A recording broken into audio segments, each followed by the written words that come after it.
প্রবাসীরা অনেকে একটা কাজ করে, বিশেষ করে মিডল ইস্টে যারা থাকে, অনেক প্রবাসীরা কোরবানিদের দিন নিজেরা একটা ছাগল জবাই করে। তো রুমে 5 জন থাকে, এখন 5 জন মিলে একটা ছাগল জবাই করলে ওই ছাগলের টাকা তারা ভাগ করে। এই যে এক ছাগলে কয়জন শরীক হতে পারবে, কয়জন কোরবানি দিতে পারবে? একজন।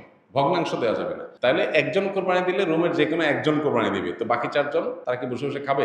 গোশত তো সবাই খাবে। তো এই জন্য তারা 5 জন মিলে ভাগ করে টাকা দেয়। এখানে কারোরই আসলে কোরবানি হবে না, জবাই করা হবে, পশুর গোশত খাওয়া হালাল হবে, কিন্তু কোরবানি হবে না। যদি কোরবানি হতে হয় তাহলে এমন করা যেতে পারে, 5 জন মিলে টাকা দিল একজনকে, দিয়া বললো ভাই আপনি মুরব্বী মানুষ, বড় মানুষ, বা আপনি যে কোনো কারণে আমাদের থেকে ভিন্নতর, তো এই টাকাটা আমরা সবাই তুলে আপনাকে দিলাম, কোরবানিটা আপনার তরফ থেকে আপনি দেন, সবটা একজন হলো, গোশতটা সবাই খাই, বা এই বছর আপনার তরফ থেকে হইলো, পরের বছর আমরা আবার সবাই টাকা পয়সা দিলাম, ভাই আরেকজন হলো, টাকা আপনাকে দিয়ে দিলাম আপনার তরফ থেকেও, কোরবানিটা একজনের হবে। ঠিক একইভাবে গরুতে ভগ্নাংশ, এটার ভাগ এভাবে আপনার শরীক পাওয়া যাবে না, পূর্ণাঙ্গ একটা অংশের শরীক হতে হবে, তারপরে কোরবানি নিষিদ্ধ হবে।